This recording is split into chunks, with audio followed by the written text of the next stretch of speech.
Dear students, ये transportation problem को solve करने का एक और मेथड है जिसका नाम है वोगल्स अप्रॉक्सीमेशन मेथड। इसको पेनल्टी मेथड भी कहते हैं। यहाँ देख सेम आपको उसी तरह की इंफॉर्मेशन गिवन है जिस तरह इससे पहले प्रॉब्लम्स में हम लोगों ने देखा है।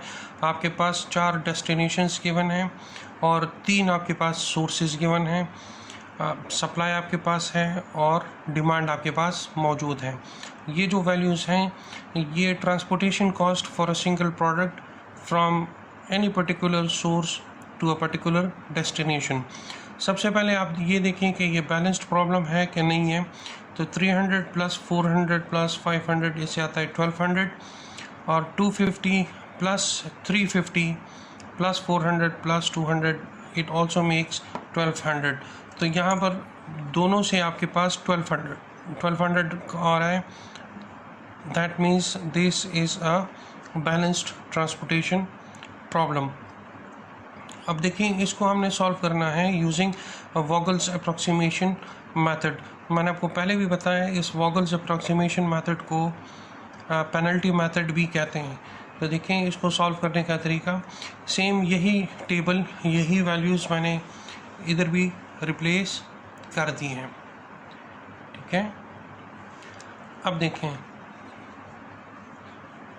रो वाइज जो सबसे मिनिमम 2 वैल्यूज़ हैं उनको आप एक दूसरे से सब्ट्रैक्ट कर दो। देखो पहली रो में मिनिमम वैल्यू इज़ 1 और उसके बाद है 3, तो 3 - 1 इज़ 2।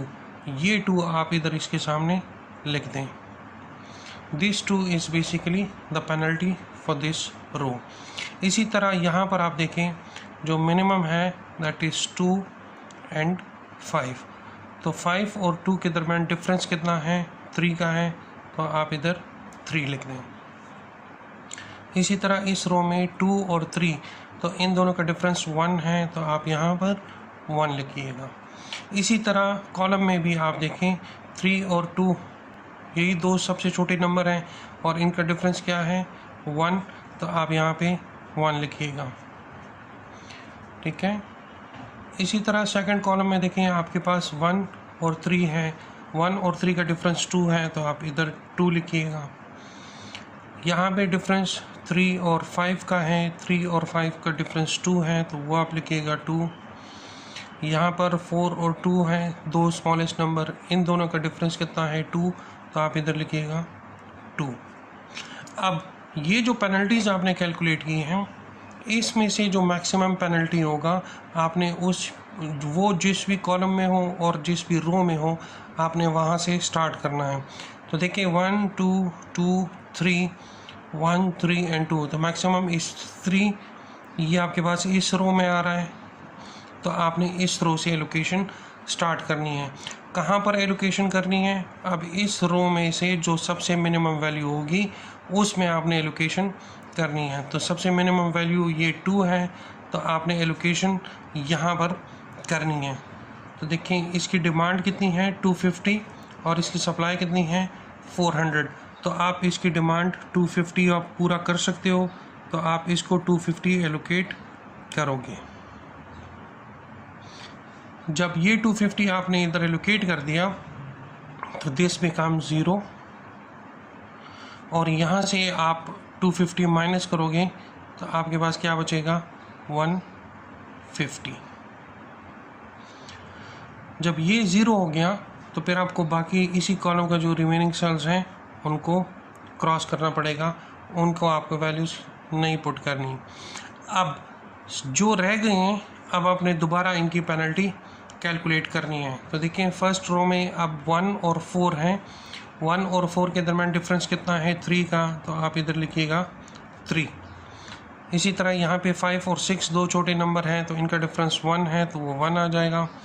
यहाँ पे 2 और 3 हैं, उसका डिफरेंस 1 आ जाएगा। यहाँ पर 4 और 2 है, तो डिफरेंस 2 ही रहेगा। यहाँ पे डिफरेंस 3 और 5 का वो 2 है, तो 2 आ जाएगा। यहाँ पे 3 और 1, तो डिफरेंस आ जाएगा 2।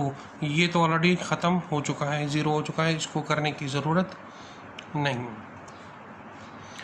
अब आपने क्या करना है, अब आपने दोबारा इसमें से मैक्सिमम पेनल्टी ढूंढनी है। तो देखें 2 2 2 1, 1 और 3, तो मैक्सिमम पेनल्टी इस 3 का है।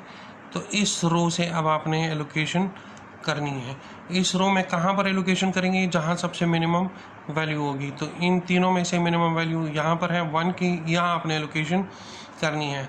यहाँ डिमांड है 350 का और सप्लाई कितना है 300, तो ये 300 आप इसको एलोकेट कर सकते हैं। जब आप इसको 300 एलोकेट कर देंगे तो ये 300 जो है ये 0 हो जाएगा और ये 350 अब आपके पास सिर्फ 50 रह जाएगा। अब ये 0 हो गया है तो इसको आपने क्रॉस कर देना है, इसमें आप दोबारा एलोकेशन नहीं होगी। अब दोबारा आपने पेनल्टी कैलकुलेट करनी है। जब दोबारा पेनल्टी कैलकुलेट करोगे तो ये रो तो क्रॉस हो गया, ख़त्म हो गया, तो इसकी तो पेनल्टी कैलकुलेट नहीं होगी। बाकी इसका देखें, इनमें से डिफरेंस 6 और 5 दो छोटे नंबर है, तो इनका डिफरेंस क्या आता है 1। यहाँ पर 2 और 3 का डिफरेंस आता है 1। यहाँ पर देखें इस कॉलम में डिफरेंस क्या आएगा 9 और 2, तो डिफरेंस आएगा 7। यहाँ है 5 और 3, डिफरेंस आएगा 2। यहाँ पर 6 और 3 डिफरेंस आएगा 3, और ये तो ऑलरेडी क्रॉस आउट हो चुका है।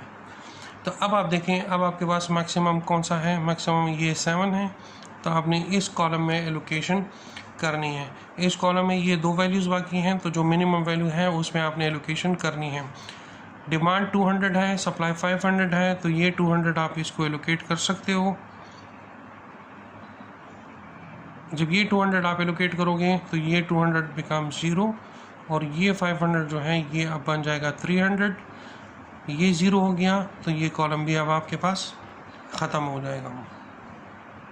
दोबारा आप पेनल्टी कैलकुलेट करोगे तो 6 - 5 उसकी पेनल्टी क्या बनती है 1, तो यहाँ आप लिखिएगा 1। ये तो ऑलरेडी ख़त्म हो चुका है। यहाँ पर क्या है 3 और 3, इसका डिफरेंस क्या आएगा 0। इसी तरह अब कॉलम में देखें, कॉलम में चूँकि ये अब ख़त्म हो चुका है, ये 0 हो चुका है, तो ये 0 आएगा, ये तो क्रॉस हो गया। यहाँ 5 और 3 का डिफरेंस 2 आएगा और यहाँ 6 और 3 का डिफरेंस 3 आएगा और ये ख़त्म हो चुका है। तो मैक्सिमम पेनल्टी आपके पास कौन सी आ रही है? वो 3 की आ रही है। तो इस कॉलम में अब आपने एलोकेशन करनी है। तो इस कॉलम में आप कहाँ पर एलोकेशन करोगे? जहाँ पर मिनिमम वैल्यू है। तो मिनिमम वैल्यू इधर मौजूद है। यहाँ डिमांड 50 है, सप्लाई 300 है, तो आप 50 इसको एलोकेट करोगे। ये 50 जो है वो 0 बन जाएगा और ये 300 जो है आपके पास बन जाएगा 250। जब ये 0 बन गया तो फिर ये कॉलम इस सेल में एलोकेशन नहीं होगी, ये सेल क्रॉस आउट हो जाएगा। उसके बाद आप देखें रो वाइज तो आपके पास सिर्फ एक ही वैल्यू बचती है, दैट इज़ 5 और 3, और कॉलम वाइज आपके पास 2 वैल्यूज़ बचती हैं 5 और 3। तो आपने अब इन दोनों में से जो मिनिमम होगा उसमें से आपने एलोकेशन कर देनी है। तो देखिए मिनिमम क्या है 3, डिमांड कितनी है इसकी 400 और सप्लाई कितनी है 250। तो आप इसको 250 एलोकेट करोगे, ये 250 जो है ये अब 0 बन जाएगा और ये 400 की जगह अब आपके पास रह जाएगा 150। ठीक है, ये 0 है तो यहाँ क्रॉस करने की ज़रूरत नहीं है क्योंकि इन तीनों में एलोकेशन हो चुकी है और ये ऑलरेडी क्रॉस आउट हो चुका है। तो लास्ट सेल आपके पास जो बचता है दैट इज़ 5। इसकी डिमांड 150 है, सप्लाई भी 150 है, तो आप इसको 150 एलोकेट करें। ये 150 भी 0 बन जाएगा और ये 150 भी 0 बन जाएगा। तो देखें आपकी तमाम डिमांड वो भी 0 बन गई हैं और तमाम सप्लाई भी 0 बन गया है। अब आपने क्या करना है, अब आपने इसका मिनिमम ट्रांसपोर्टेशन कॉस्ट मालूम करना है। तो वो कैसे होगा, इस 1 को 300 के साथ मल्टीप्लाई करें, इस 2 को 250 के साथ मल्टीप्लाई करें, 3 multiply by 50, 3 multiply by 250, 5 multiply by 150 और 2 मल्टीप्लाई बाई 200। इनका जो रिज़ल्ट आएगा उनको आपस में ऐड कर दें, आपके पास मिनिमम ट्रांसपोर्टेशन कॉस्ट निकल आएगी। कैलकुलेट करें, देखिए क्या रिज़ल्ट आता है। जब आप इन तमाम वैल्यूज़ को आपस में ऐड करेंगे तो आपके पास रिज़ल्ट आएगा 2850। तो ये इनिशियल बेसिक फिजिबल सोल्यूशन है for the given transportation problem using Vogel's approximation method. I hope कि आपको वोगल्स अप्रॉक्सीमेशन मेथड का कॉन्सेप्ट समझ आ गया होगा। Thank you so much.